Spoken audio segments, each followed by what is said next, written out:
our purpose is to have, a fair and responsible company that reflects who we are as people and kind of the values and ethics that we live by. So kind of it goes beyond kind of social responsibility, which is obviously a big focus for us anyway, but it's about how can we improve the lives of the people who are with us. Hi, I'm Belden Mankus. Welcome to the Purposeful Strategist, the podcast that shifts the conversation about purpose and strategy from what organizations should do to what business leaders are doing and what they've learned along the way. In business, the word purpose can evoke a broad set of meanings. For the founders of OSiT, Office Space in Town, their purpose was to build a business that expressed their own identities and values. That led them to develop OSiT as a provider of boutique, design-led workspaces where businesses thrive and people are inspired, focused, and happy. It's an approach that's helped the business to grow in a tough market. My guests on this episode are Niki Fuchs, co-founder and CEO of OSiT, and Georgia Sandom, Director of Operations and Environmental, Social, and Governance, and MD Designate.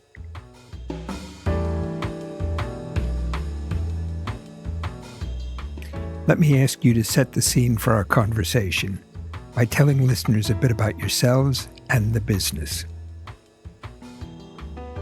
Well, I'll let Georgia go first. Yeah, a little bit about OSiT. So OSiT is Office Space in Town, and we are a flexible office provider. So we have buildings throughout London, we have Cardiff and Edinburgh as well, and Northampton.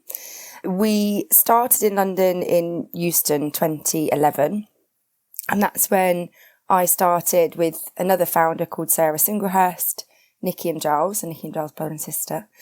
And we're at the top of Euston Tower. It was wonderful. It was a huge learning. It was everything you could want your first kind of London job to be, which for me it was. And then from there, we've grown. A bit about what I do. I'm operations and ESG director. So kind of responsible for the day-to-day operational side of the business and also the ESG side. So environmental, social and governance. So I've been able to kind of craft a ESG strategy and policy for our business, which has been amazing and fun. I've got to meet amazing people. I've got to really learn about that side of the business and that side of the world, basically. And that is a big passion of mine. I've worked alongside Niki very, very closely for 12, nearly 13 years now. So though you sort of described yourself as operations director in ESG, a different, maybe informal title might be managing director designate. If you don't mind, just say a little bit more about that. Or maybe we give Niki a chance to kind of introduce herself and then we'll come back and kind of go, okay, what's going on? Yeah, that might be easier. So hi. So a little bit about me. My name is Niki. I am currently CEO of OSiT, Office Space in Town. And my brother and I and our other co-founder, Sarah Singlehurst, set up Office Space in Town back in 2010, 2011. We had all worked together previously in a company called City Executive Centres, which was also a flex space provider, which we had sold to a group called MWB. And we had made a lot of mistakes along the way. We'd had a lot of learnings, a lot of failings, as most entrepreneurs were. We'd been on our knees and we had crawled back up, and Giles had found us this opportunity to re-enter the market. And we wanted to put right all the wrongs that we had done previously. We were just passionate about getting it right. And Euston Tower came along, and Giles and Sarah were on site initially. And it was all about the design at that point. So spaces for clients to mingle in, to interact, to sit and have their lunch, to play table tennis, to read a book. And it was about wide corridors, and it was about color and making a space that people wanted to come to rather than the dreary old traditional office and the long corridors and the grey light and the noise. Also, you go into an office block and it would be noisy, and so we wanted our space to be quiet. You could be noisy in your space, but next door to you they could still be quiet and you wouldn't interfere with them. And it was about having the right temperature. So all of those basic things that we now in design and architecture, this is all basic stuff. Nobody thinks about it. It's like expected. But just, back in that time, not that long ago, that wasn't what was on the market. That's kind of where we started, how we got going. And Giles and I are siblings, just in case I didn't say that. And our father was an immigrant from Czechoslovakia, our mother British, and our father had very strong values: right, wrong, you talk about everything, you discuss everything, you debate everything, but family is the center of it all. And we had been given the opportunity of a private education through the assistance of our grandparents on both sides. And we had benefited so much from that education, and we were very grateful for it. And the one thing we were driven to do was to be able to provide that level of education to our children. There are 3 cousins. I have a son and my brother has 2 daughters. So I don't want to call it purpose, our need at that time was to earn enough money to send our children to private school, to give them the opportunities we had had, and to put right all the mistakes that we had made before, and to change the outlook of flex space, and to give people the opportunity to have a really beautiful, lovely, calm environment to work in that was stimulating for us to be there and to give it to them. That was where it started. So you're the chief exec. Currently, I am the CEO. We have an MD called Simon Eastlake, a sales marketing director called Sarah Singlehurst, and we have the wonderful Georgia, who you have here. Okay, great. And just to kind of get a sense of scale, how big is OSiT? So we have around 55 staff, and we have 5 centres in London, 2 in Cardiff. We have an affiliate in Edinburgh, and the very first one in Northampton, which is tiny. In terms of desks, it's around 2,300 desks in London, which is quite sizable. So if you had to describe the organization's purpose today, what would you say it is? I'm going to hand that to Georgia, because there's been a shift. We didn't know what purpose was when we set up. I think Georgia can talk about purpose because that wasn't in our language. That's definitely Georgia's language. Okay. Well, Niki's right in that sense that it wasn't written down, but I think what, initially attracted me to OSiT, and I think anyone who now works there, it was already naturally there. So actually the purpose was rooted in the ethos of the business anyway. So me coming in, it's very flattering of Niki to say that, but it's more just that I've kind of been able to bottle it and label it type of thing. And I think for me, our purpose is to have, a fair and responsible company that, as Niki said before, reflects who we are as people and kind of the values and ethics that we live by.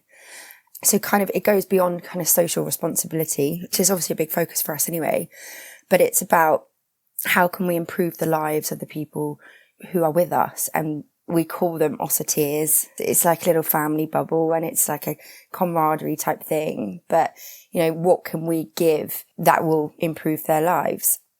And then we obviously have a big focus as well on kind of the environmental and social impact of the business as well. And that's kind of where we've been able to weave our ESG goals and strategy into kind of every business decision we make. And because, the board is Niki, Giles, Simon, Sarah, who are all there from the very beginning, it's been amazing to have that kind of seat at the table where you've got a group of people who are so flexible in their ideas and willing to listen and everything like that, because we do all share the same values and we do all naturally have the same purpose, which is to make the lives of everyone who's with us as good as we can. So how did you get to that? It sounds like there was some process, some sets of meetings and discussions, and maybe some writing things down. When and where and how did all that happen? Well, I think it's a two-phase story. So, like I said, when Giles, Sarah, and I started, we just brought our best selves and we attracted people to us for our values, as Georgia said. And as we grew from Euston and we took on our next three buildings, we realized that it was lovely and that everybody would comment on the atmosphere and the people, clients and staff alike. And we realized that we had built a culture not with intent, but just by being ourselves. And we knew instinctively that if we were going to be successful, then we had to embed that in everybody. We had to start talking about it. It was back in 2017. We do a weekend away every year. And back in 2017, we decided that the most important thing was we had to be able to show ourselves every day. And to show yourself, you need to know who you are, and you have to know what you like about the person next door. And you also have to understand what people might not like about you so you don't do it again. So we sat everybody in a big circle and we said, well, we'd like you to tell the person on your right what you like about them. And we'd like you to tell everybody on your left what you love about being at OSiT. And then we captured all those words. I mean, this was just us, there was nobody at that point. And then we all started talking about what we thought our clients loved about us and what we thought they didn't like about us. So we debated all these things. And out of the weekend, we came up with a wonderful word cloud, which is still on our website. And that to us really captures everything about who we are to each other, what we expect of each other, and what our clients expect of us. We worded it as help us write a mission statement. But actually, because of who we are and how ingrained that ethos and culture is, really it was a purpose rather than a mission statement. I've sort of heard there were two parts. Was the thing in 17 kind of the first part, or was that the second part? No, that was the first part. What was the second part? So the second part was in late 2018, where Giles, Sarah, and I decided we needed to think about succession. And we had all highlighted Georgia and Simon as the people within our business. And that's what we are about. We want to bring everybody from within first. They deserve the opportunity if they show the skills. No nepotism in that respect, but if they show the skills, the aptitude, then why would we not give them the opportunities first? If it didn't work out, it didn't work out, but they would have had a great journey along the way and learnt a lot, as would we. So we highlighted Simon and Georgia as exceptional individuals. So we went to a company called Alembic. He's called Nick Mayhew. He was a client of ours at the time. And he said, look, you really need to, Giles, Niki, Sarah, we've had no formal education in terms of university or anything like that. We've got no management training. And he said, look, you really need to get these things written down that are in your head. You can't share them unless they're written down. You can't expect other people to take them on and make them their own. And you can't expect them to pick up the ball and run with it if you haven't started it and explained it to them.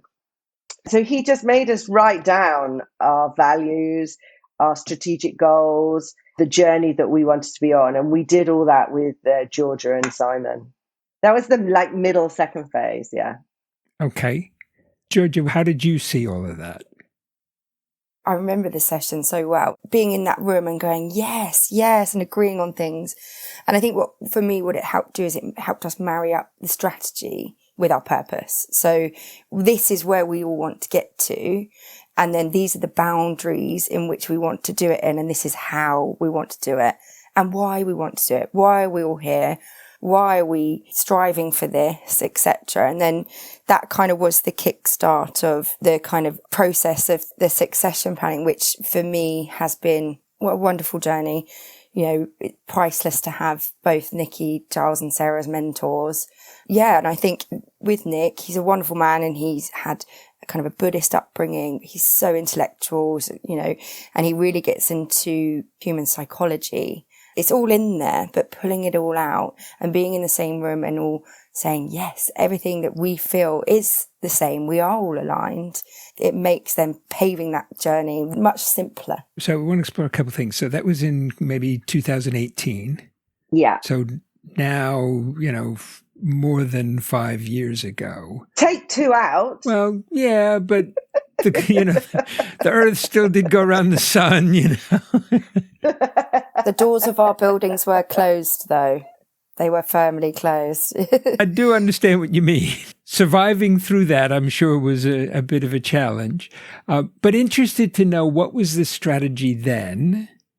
How did it change, if at all, during COVID? What's the strategy now? Is it still sort of the same, just a couple of years later than you expected? And you said something that's very important to me, is sort of linking up the strategy and the purpose. So kind of curious, I kind of want to delve around in the strategy for a bit. Okay. So the strategy from day one, back when we were how do we pay the school fees? My brother is this huge personality and he is an incredible visionary. And he said, we're going to own 10 buildings in 20 years. Bearing in mind at that time, the first building we had was a JV. It was a lease, so a joint venture management deal with a lease on the property. We had no ownership. We paid a fee. And how do you buy 10 buildings in London when you literally don't have the vessel to? So that was the vision. That was the strategy. That was what Giles was. Everything within his mind, psyche, all of his energy was focused on that. And that has been our strategy. And so in 2022, we bought 4 of our 5 buildings in London. 4 of the 10 you're aiming for?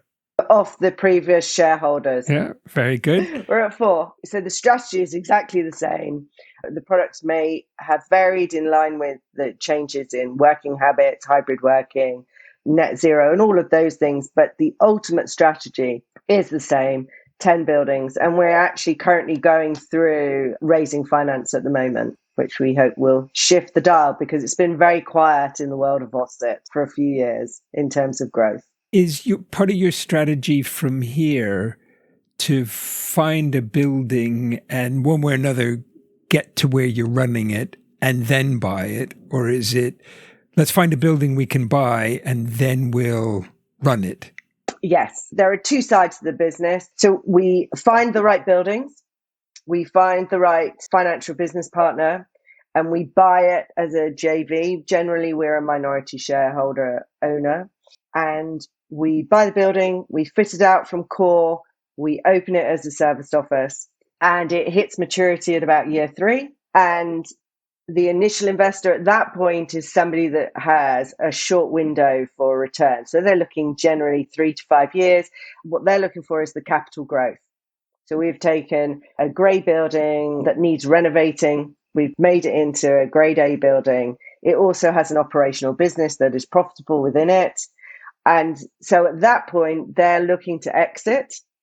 And in an ideal world, we, OSiT, would buy that off them at that point and then add it to the portfolio. However, it might be in the future that financial strategy and structure changes. And that's what, we're looking at all those options at the moment. How does that fit with the sort of purpose of sort of being a good, fair, responsible business and giving people opportunities? I'm not asking it because I think they don't fit together. I just want to draw out how they do fit together. Well, I think our staff, we have a really long tenure with our staff, which is amazing. And it, really says to us that we're doing something right. But we need that growth. We need more buildings to create more opportunities for the staff. That is what we're good at. And we bring people up. We align their kind of career goals with the goals of the business. And we're able to nurture that kind of journey. gone are the days that people say a job for life, but really there's lots of people in our business that, could very well be, but only if that growth's there, that they've got the room to kind of flourish and become what they want to become. So that's kind of how it aligns with the purpose. And then obviously the other side of the purpose, which, I probably bore people a lot about it, but it is the ESG side. So not just the sustainability, because there's a huge opportunity for us with sustainability. We're commercial property. We've got big consumptions in the buildings. Of course we do.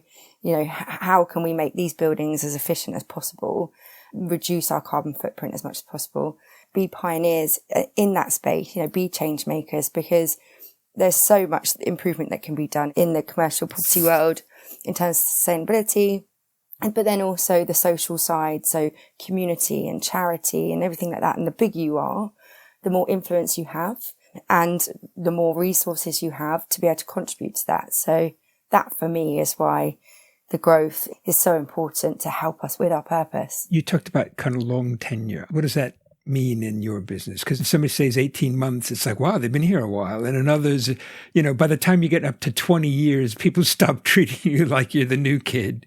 So our general managers are like our mini MDs for each building. Just to give you an idea. So each building has around 5 staff, and we have some catering staff because we have a bar social space at one of our buildings. Mm-hmm. So our general managers of those 5 buildings, plus our Cardiff building, all of them bar one have been with us 8 years or more. One of them has just been promoted from operations manager to GM, and he has been with us probably 5 years, just to give you an idea. And below that, the roles are more transitory because they're for younger people. We have some senior operations managers that have been with us in excess of 10 years. And that's very surprising. They are amazing individuals. And I think one of the reasons they're still with us is because we give them every opportunity outside of their role to continue growing. So we give projects and learning opportunities to expand their knowledge over and above the key role that they hold within us. Those that stay and want to continue their life journey with us move up within the ranks, but we probably lose 50% of our receptionists after a year. 50% move up into doing meeting rooms or operations. That's what Georgia means about tenure. But if we don't grow, we lose that. Yeah. And it goes the same with our clients. We have a really long average length of stay of our clients for a flexible office provider, considering we have, mainly year-long contracts. They're renewing and they're renewing. We have clients who've been with us for 10 years, which is, amazing. But it's the same thing with them. If we're not growing and their business grows and we haven't got the space for them to grow, that is when they will have to go elsewhere. So growth is very important. But Niki always says it's not growth at all costs. Right. So it sounds like you've been pursuing both this strategy and this purpose sort of for a while. But as you've been on that journey, what's been surprising? That nobody knows as much as they say they know. Say a bit more about that. I love that. I think when you start at the bottom and work your way up, and you don't have the benefit of the same corporate education. Bearing in mind we're in real estate and we're in finance as well. You expect everybody to know more than you, to be more eloquent than you, to have more experience than you, to be a better person, just generally better all round, more charitable. You just expect it. And the reality is, it's all a bit smoke and mirrors, and they don't know as much as they say they do, and they don't have the contacts that they say they do. They definitely don't have the money they say they have. And you understand people have got to be brutal to be successful. Absolutely understand that and accept that. Historically, maybe less so in the future. But I accept brutal. I don't accept immoral. And I've been surprised by the immorality of people. Really? That's interesting. And what's been the most difficult part? The most difficult part losing people. Yeah. Yeah. Losing them in the sense that you can't give them the opportunities they want where you are, or Yeah. We're just part of their life journey, and they truly do become members of the family, and you want to help them in every part of their life. But at some point, everybody's going to leave because they have to put themselves first. And it's just really sad. Yeah. Losing people. yeah. Georgia, what about you? Is it the same thing that's been difficult for you, or? It's hard saying difficult. I guess the challenging things personally for me have been, when you're doing that transition into the leadership team, you can't fake it. You have to be humble, show humility and own up to mistakes and things, because there's no hiding there. You're so exposed, and to be trusted by the board, which is so important, obviously, to be trusted, you've got to be vulnerable, and you've got to kind of say, these are my weaknesses, these are my challenges, I need your help, etc. So that's been the hardest thing for me, I think. I just want to add another difficult part of my journey has been during the succession planning and bringing Georgia and Simon on board, is being completely honest when I don't know it and they know more, and just accepting it and giving them the reins to take it. Because when you have been an entrepreneur and you've driven the growth of a business from inception, you become a bit of a control freak. A real challenge for me has been letting go, completely letting go, and going, all right, they're your mistakes to make now. And if you make them, that's fine. I made many, and everybody makes mistakes, and nobody should be punished for making honest mistakes. But letting go and letting them have the opportunity to make those mistakes. I certainly can relate to that. So I've got a question that I kind of want to hear from both of you on. You might want to take a second and kind of think, so what's my answer before you hear the other one? And it's, if you were to give advice to a business leader who themselves were wrestling with their organization's purpose and how to connect it to the strategy and all of that, what advice might you give? I guess I would advise them to kind of really think about their values. So go back to kind of what their principal value is. Why did they start it? What was the inception? What was the starting point? Because I think people can trundle along on the journey, and especially with more money, more exposure, more people, that's the part that gets diluted because there's so much busyness, there's so many distractions. So I guess that's what my advice would be, is strip it back, come back to the beginning and start from there. Mm-hmm. Mm-hmm. That sounds great. And Niki, what about you? Well, I guess it's difficult to answer because every business is at a different stage. We've gone from small startup to second generation family, so that is one journey that not a lot of companies necessarily can align with or necessarily find commonality with. And you must know the answer to this because this is what you do. But I think if you are second or third generation, so you've come into a business that's already established and you have to pick it up by its bootstraps and bring it together, then you have to get engagement from everybody. You have to listen. I think the first step would be, if you really want to know what's happening in your business and what the vibration is, then you have to take time. And it doesn't matter how much time, you've got to take the time that it needs. And you have to engage with the individuals and find out why they joined, why they're still there, what they want the purpose of the business to be, what they believe its strengths are and its weaknesses. It's a massive data dump. As with most problems, you have to find the commonality and the joint agreement, however distant it is, however far away it is. You have to find that and then work back down, and then you can start to bring everyone together because everybody agrees with that one point.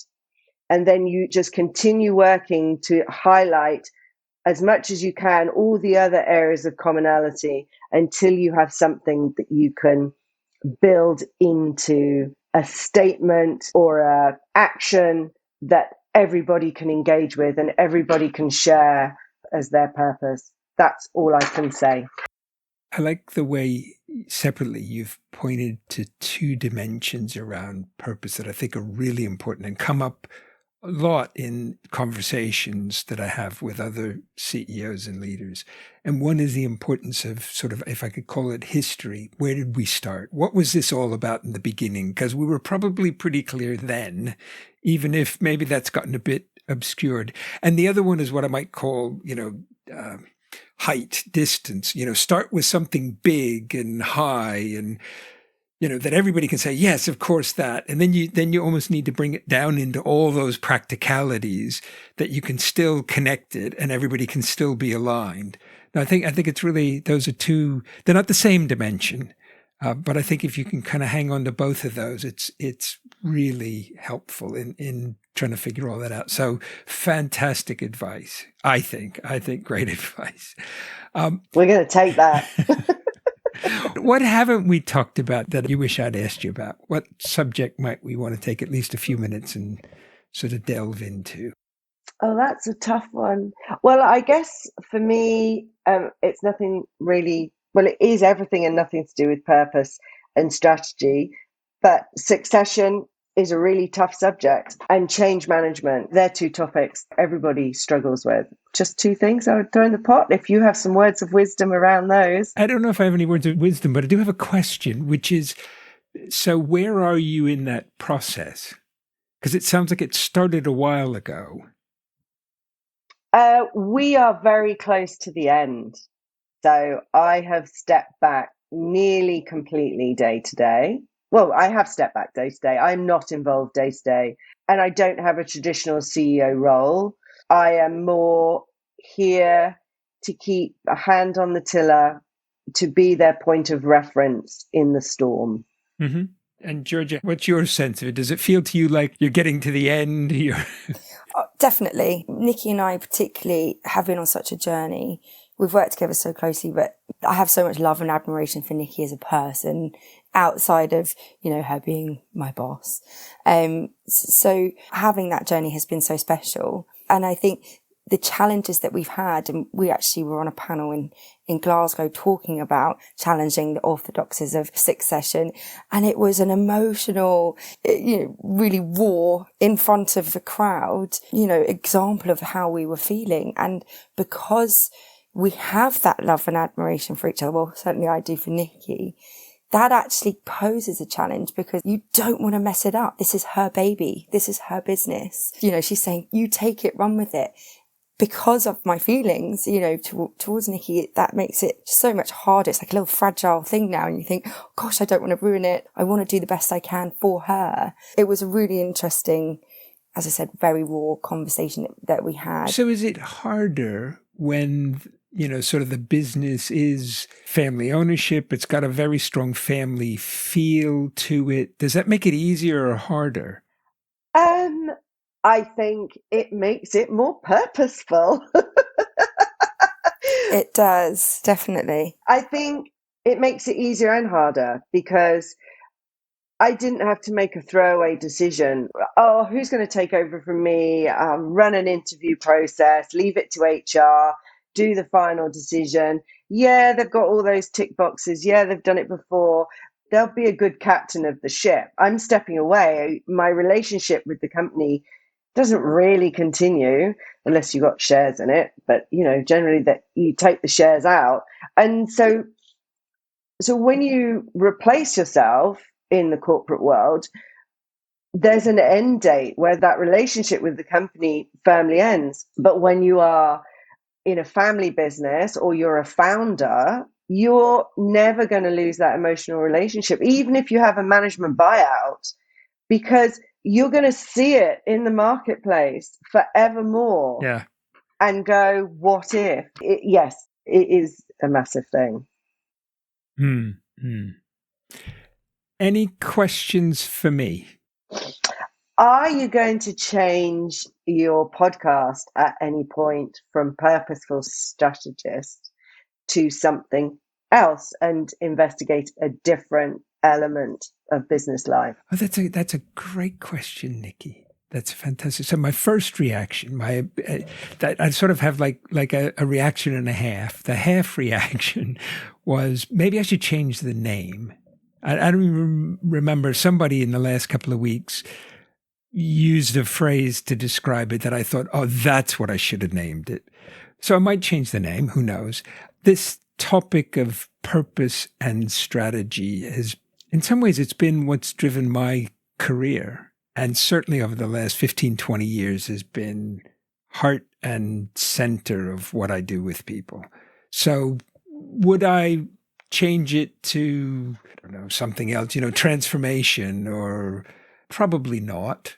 Probably not. It really is kind of, in a way, I suspect that OSiT is an expression of who you and Giles and now Georgia and other people really are. I have the sense when I walk into one of your facilities that it's kind of like seeing you.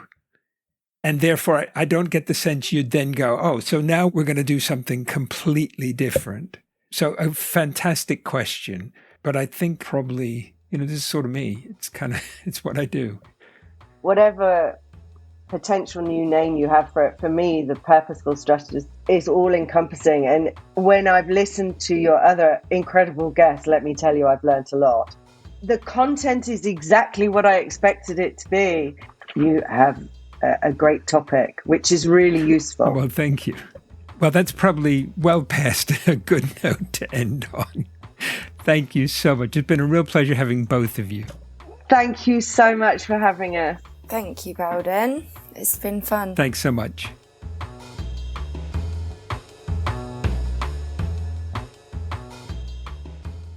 Thank you for joining us for this episode of The Purposeful Strategist. In addition to being available on our website, you can find us on Apple Podcasts, Spotify, and Google Podcasts. If you enjoyed this episode, please do follow us and leave us a 5-star review. It helps others find the podcast. Thanks again, and join us soon for the next episode of The Purposeful Strategist.